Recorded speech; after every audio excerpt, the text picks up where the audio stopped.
Hi, I'm the 13th Wolfman, and this is the third day of the Romero films, the Dead series, and I'm talking about Day of the Dead. Now, this has got to be, next to the original 1968 Night of the Living Dead, this has got to be personally my favorite film of the Dead series.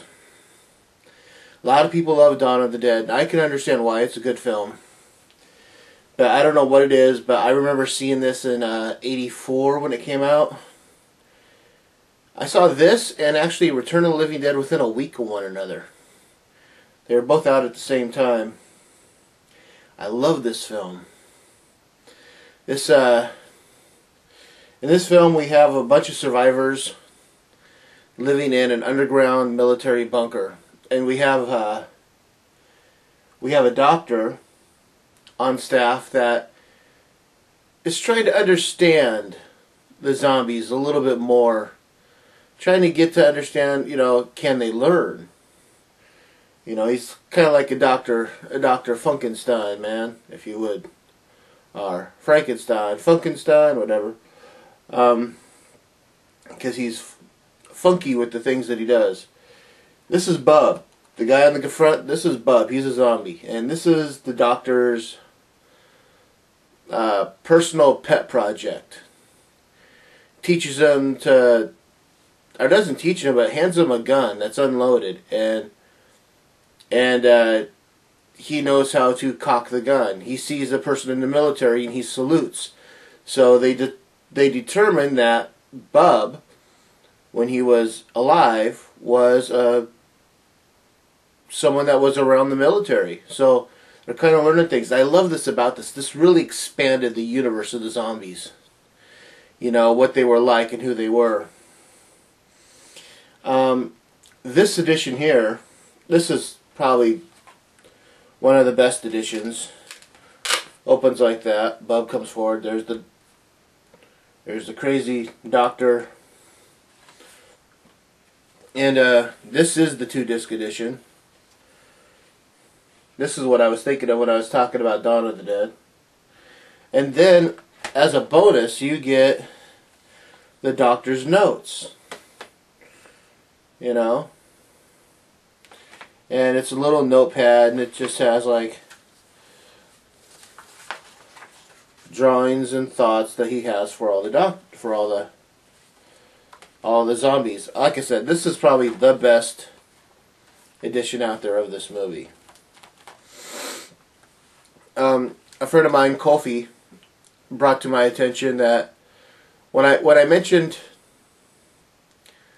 Night of the Living Dead the other day, and I talked about the claustrophobic feeling that it had because of the farmhouse, he mentioned the storeroom in Dawn of the Dead. And for some reason, I guess it's because they're in a mall, but, and he's like, but I'm talking about the storeroom that they made to their little apartment. It never felt, that little room never felt that claustrophobic to me.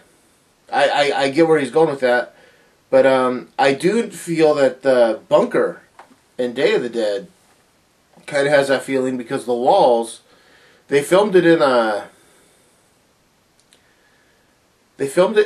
mine where they store like movies and stuff like that, because they don't store a lot of movies in regular vaults like in California. They store them in like salt mines because they could actually regulate the atmosphere and it doesn't damage the films.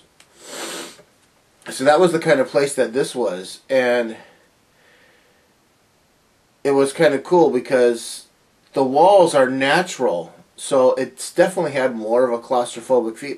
I don't know why that little storeroom in the Dawn of the Dead didn't do it for me, but yeah. On here, man, disc 1 you get the widescreen presentation in 185:1.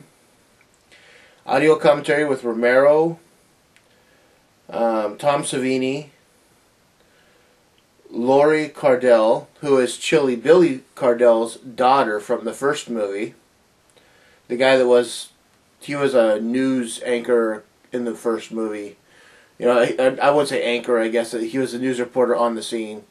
He's like, this is Bill Cardell, and his daughter's in this one. And Cletus Anderson, who was a production designer. Now, Romero even says on this commentary that this is his favorite of his films. Now, this was before he put out Land, Diary, and Survival of the Dead. So, since then, I don't know.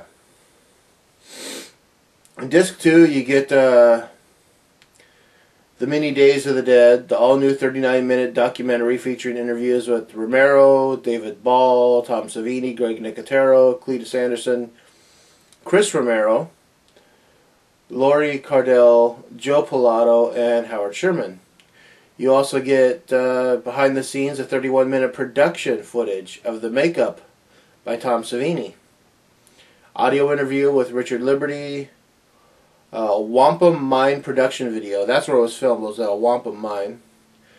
Theatrical trailers, TV spots, production stills, behind-the-scenes photos, poster galleries, and advertising art, which is one of my all-time favorite things. I wish they would put more of this stuff on there. That's one of the things I look for next to commentaries, is poster art. I like to see posters from all over the world. Gallery of memorabilia, zombie makeup photo gallery, continuity stills, George Romero bio, and there's a DVD-ROM that if you put this in your computer, you can read the original screenplay and production memos. This was a great follow-up to Dawn of the Dead. Day of the Dead, wow. It's presented in Divimax. It's the highest definition for DVD. It is a great-looking DVD. I really don't know what else to say about this. I do love this movie. There's a lot of gore. There's a scene where they have to deal with tearing one of the people apart, and in one of the scenes they talk about the fact that the intestines that they used for the human intestines were in a refrigerator that was unplugged over the weekend, so the entire place just stunk. And they had to use them because they didn't have money to get, more. I'm going to leave you with that note right there, yeah. Yeah, so, Day of the Dead. I'm the 13th Wolfman. I'm on the prowl.